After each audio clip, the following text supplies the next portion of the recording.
Hello and welcome to the Giving Voice to Depression podcast, brought to you by Recovery.com, the best place to find mental health and addiction treatment for anyone, anywhere. Each week, we profile a guest who shares openly about their mental health journey.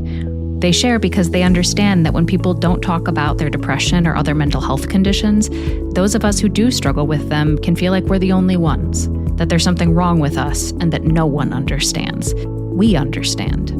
I'm Terry McGuire, the creator and co-host of this podcast. You have my promise that we'll keep it real here. Depression is real, and we're not going to sugarcoat our discussions about it. Hope is also real, and you'll get a dose of that here too. I'm Carly McCullough, a licensed social worker and educator, and Terry's daughter. We've both experienced depression and also support loved ones struggling with it. We're here to normalize talking about depression and mental health in our communities, as well as our families. And to share real-world tested strategies that have worked for other people who have walked similar paths. Thanks for joining us. Hello, Carly. Hi, Mom. So we'd guess that if you told your family's story from a mental health perspective, it might include depression, anxiety, or substance use. But it's unlikely to also include 2 sibling deaths by suicide, schizophrenia, and multiple cases of bipolar disorder, all framed with deep love, humor, and empathy. Today, we're talking with Meg Kissinger, an investigative journalist whose work focused on the U.S. mental health system. She's also the author of the powerful memoir, While You Were Out, an intimate family portrait of mental illness in an era of silence. In this episode, produced for Suicide Prevention and Awareness Month, Meg shares what it's like to lose loved ones to suicide, to navigate a mental health system that often fails us, and to keep showing up for joy, even in the darkest times. Here now is Meg Kissinger, giving her voice to depression.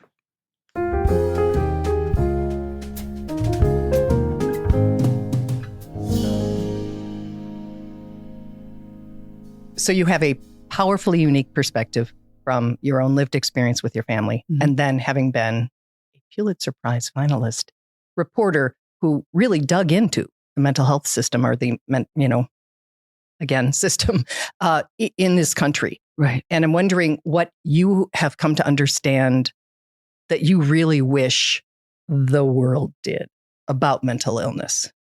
My number one wish is that people would see people living with serious mental illness as human beings and not discriminate against them, not consider them to be a burden, and not consider them to have caused their mental illness through some kind of character flaw or bad parenting, not a moral failing. It's an illness that affects people who need help. And not to put the burden on them to prove that they are worthy of our care and our love and our concern. And we use the word stigma all the time, but it really is discrimination. Yes. I'm so glad that you are bringing up this distinction, Terry. So I steal this from a guy by the name of Thomas Insel, who was the director of the National Institute of Mental Health. Stigma, comes from the word stigmata. Mm-hmm. And the suggestion is very subtle, but the suggestion is that people living with mental illness are marked, which in some ways, of course, they are.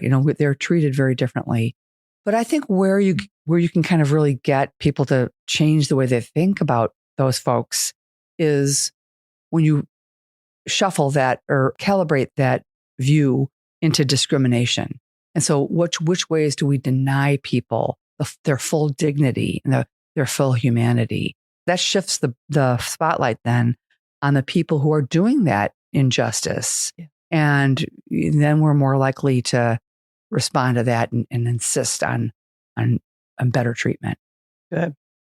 So let's change from the macro to the micro here and talk about growing up. Sure. You kind of had it all. Like if we're going to talk about mental illness, your family is a pretty good microcosm with which to do that. Yeah, we're one-stop shopping at the Kissinger family.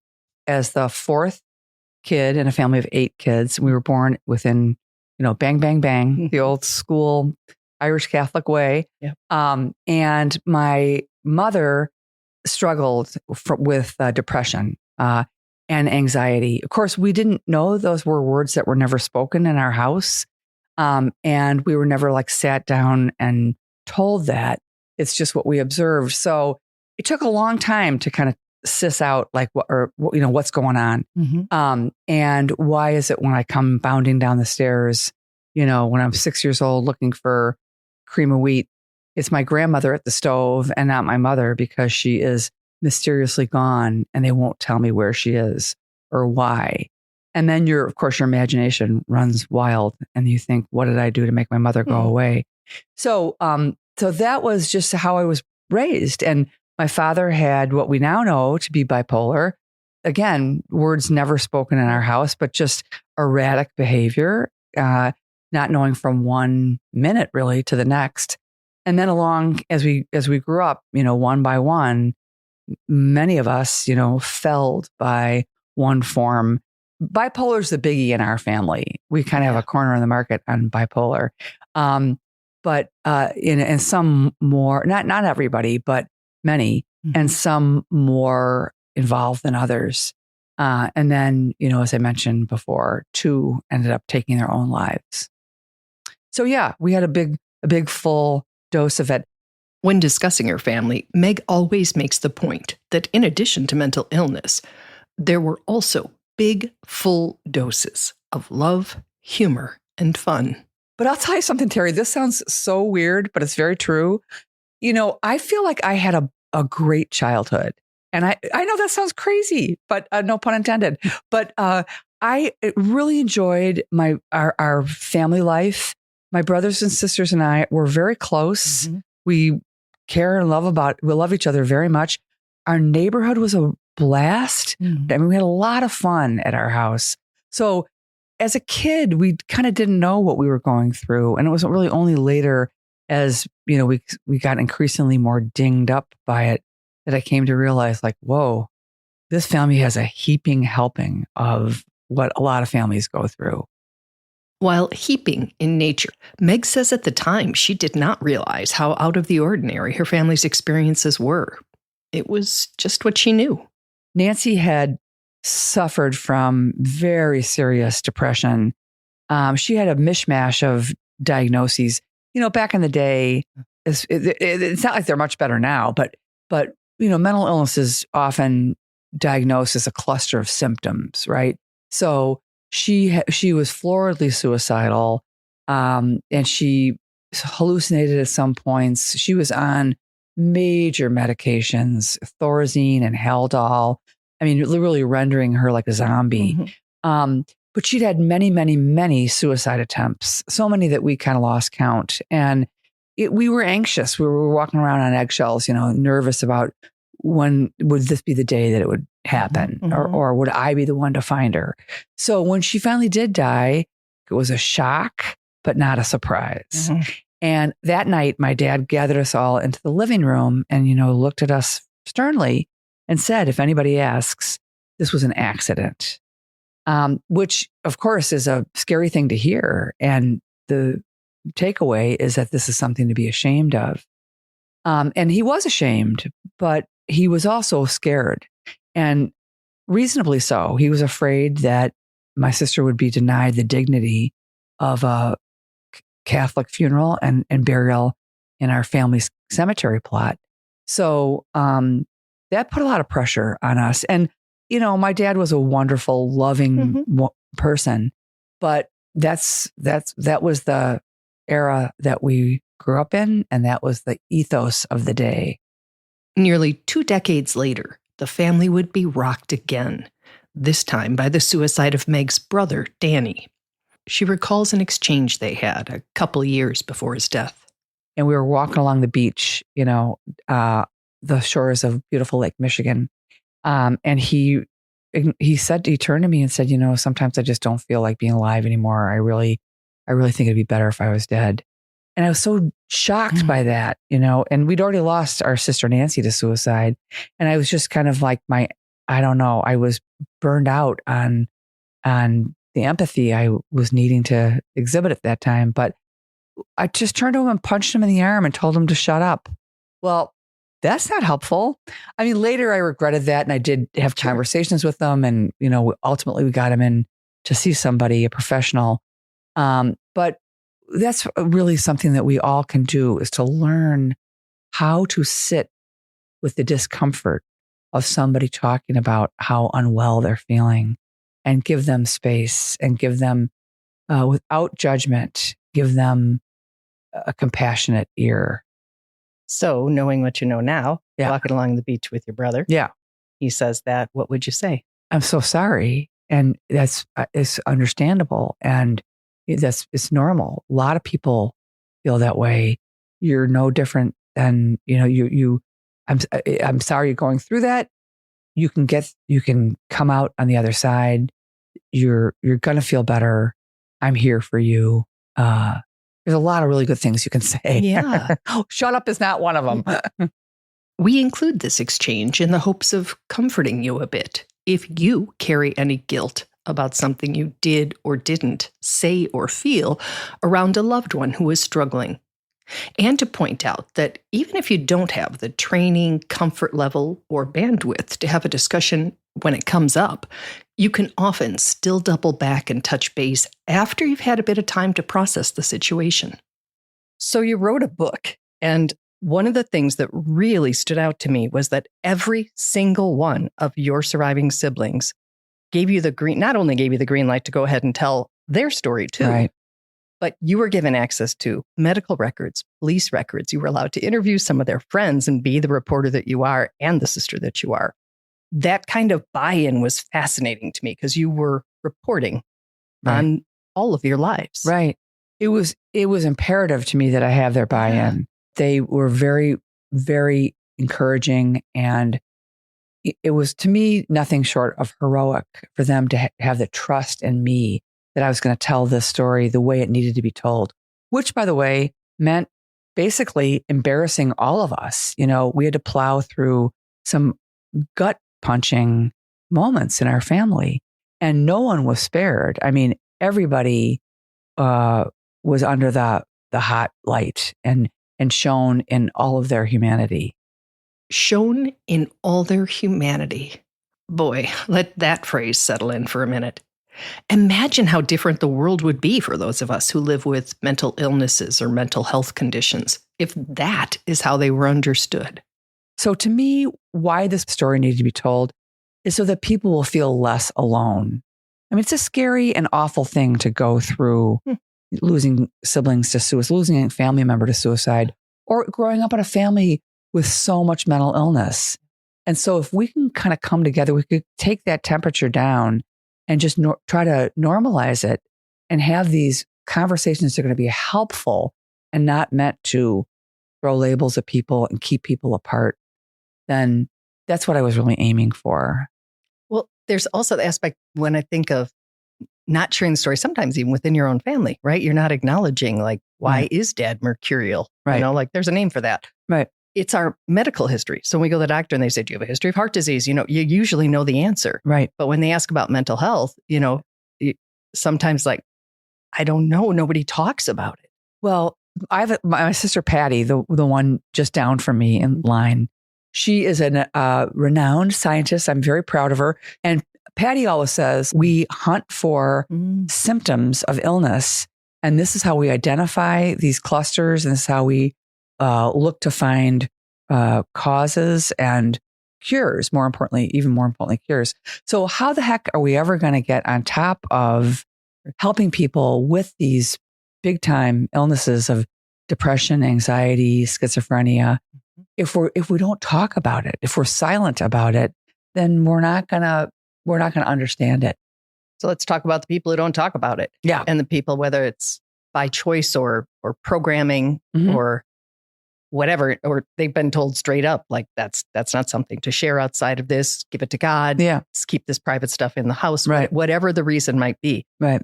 How do you recommend that those of us who are silent, dealing with it internally and privately, how do we move forward and heal without, you don't have to write a book, but there's an awful lot of space between those two things. Absolutely. Yeah. Not everybody's meant to write a book or speak publicly about it. That's just not their style. But it starts with really just acknowledging that mental illness is nothing to be ashamed of. It's very difficult to live with a diagnosis of mental illness, and especially serious mental illness, the biggies, schizophrenia and major depression and bipolar. So those are a lifetime saddle, and we need to respect that. And I think once we come to terms with that and just realize that's who we are, and then not make excuses for it.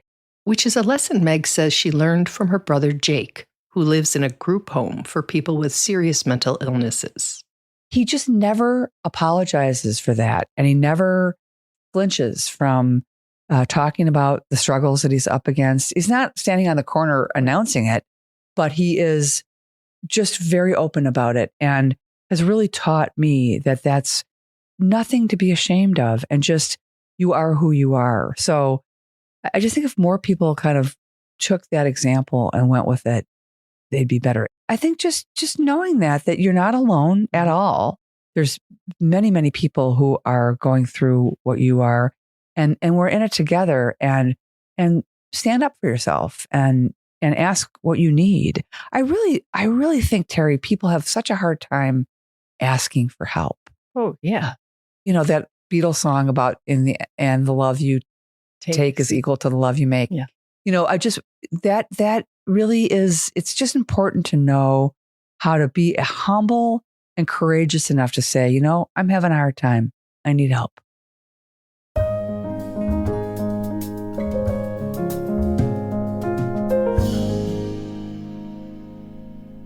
Gosh, it is so hard to even admit that you need help. I find it even hard to know sometimes when I need help. Such a good point. Oh, and we know, you and I know it's important to ask for help. We know that we need help. So does Meg. And it's still hard.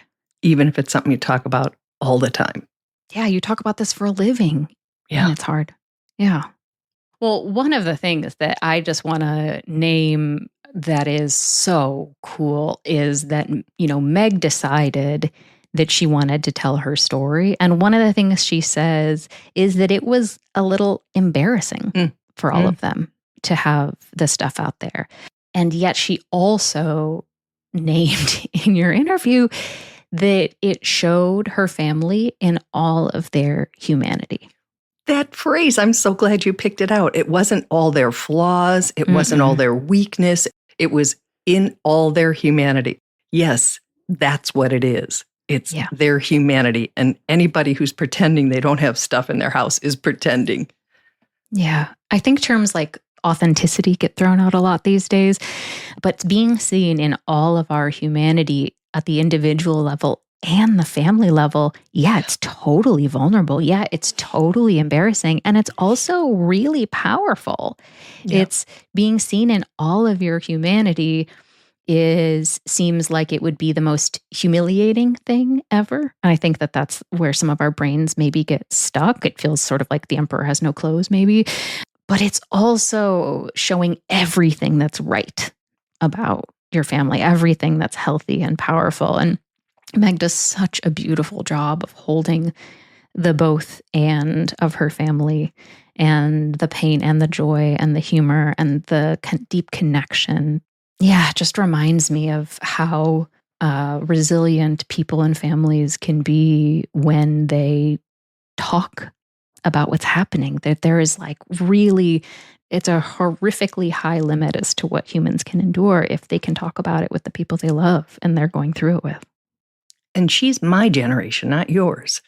That's even more profound to me, because for you to tell your story somewhat openly, it's like, yes, your generation, I'll put in quotes, does more.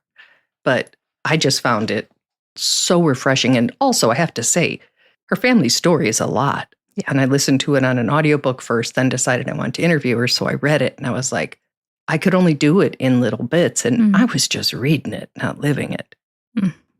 Yeah, sometimes when it's your own story, you don't even realize what a punch it can pack to someone who's not used to hearing it, even if, and it's worth saying here, this is not a story of someone who's lived a radically different life. There's a lot of overlap for you, and it's still hard to hear. Mm-hmm. Maybe more so. Maybe more so.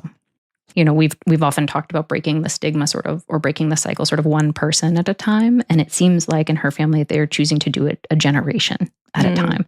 And yes, I do think, shout out to millennials, that I do think that some of us are trying generationally, certain generations are trying to say, no, we're going to talk about it. But yeah, how special after all of that, they decided collectively to do something different is really powerful. And there was a part of the story, I don't know if I left it in this edit, but when she first wrote about a really tender moment after her sister's suicide, her father was upset that it had been published in a Sunday magazine. And her mother said, Bill, that's how she processes. That Meg needed to do that. So it isn't just her generation. It was, in fact, her parents as well at a certain point. Wow. That reminds me of how you can plant a seed and you start to, maybe the seed was planted in the generation above and it was actually able to grow in her generation, allowing really, not just publish it in a newspaper, but publish a whole book.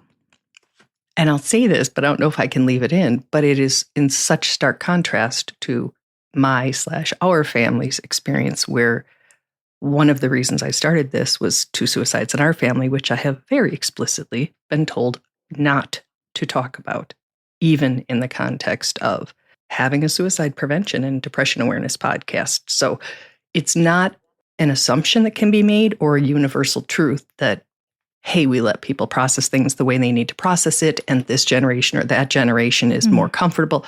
It's all individual. And I'm just grateful that her family got behind the power of truth.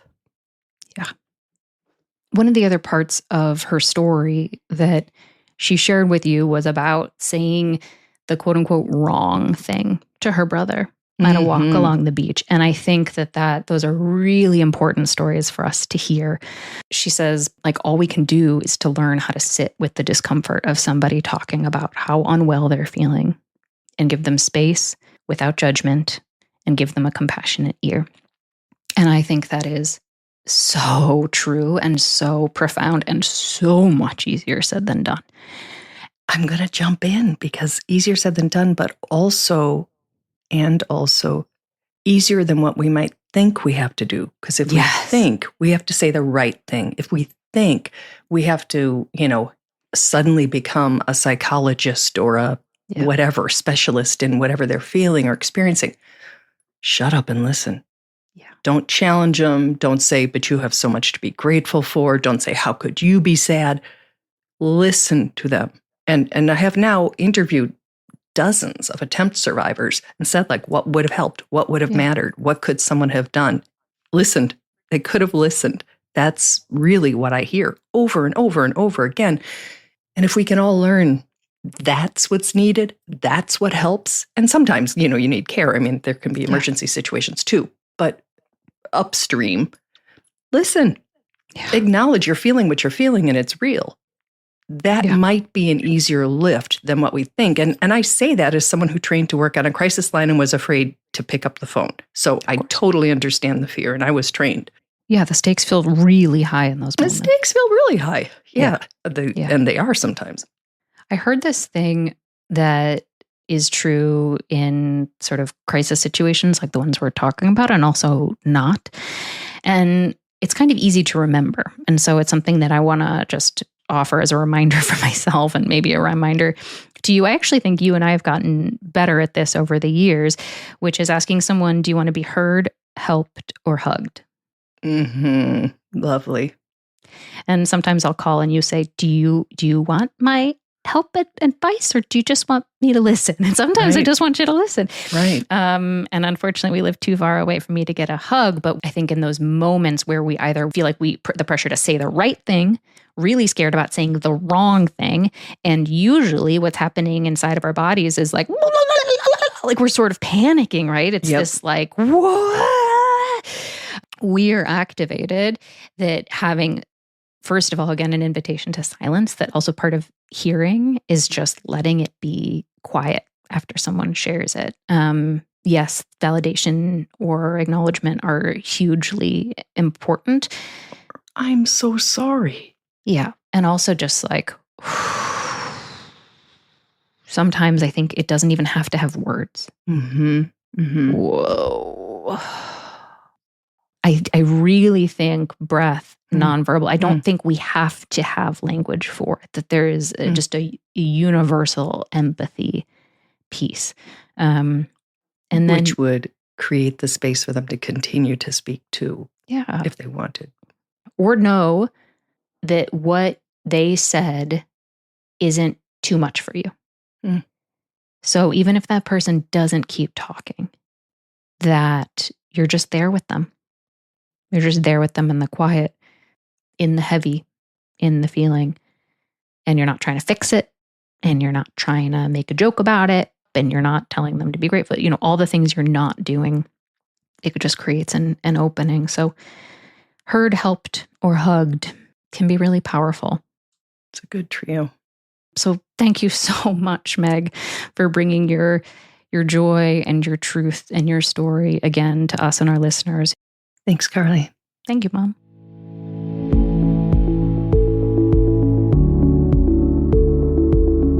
We really hope that this discussion helps give some language or context to your own depression or ideas for how to support someone else in your life living with it.